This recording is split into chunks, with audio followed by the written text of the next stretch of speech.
Од Сојузот на стопански комори на Македонија, но и експертите по туризам притискаат надлежните институции да го сменат моделот на категоризација на хотелите и другите сместувачки капацитети. Велат постои правилник за категоризација кој што е усогласен со европските стандарди, но спорен е начинот на кој се добиваат звездите.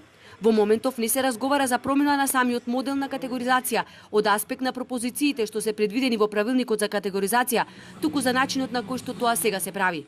Односно, откако пред 2 години беше иземен од Министерството за економија и префрлен во кабинетот на заменик председателот на владата со 13 члена комисија со плаќање на звездите, сметаме дека тој модел треба да претрпи одредени измени. Вие морате да имате пропишани стандарди кои ќе ги користите, а не да биде тоа ад хок комисија. И јас сметам дека во категоризацијата треба да се вклучи науката и искуството. Тоа е во сите земји.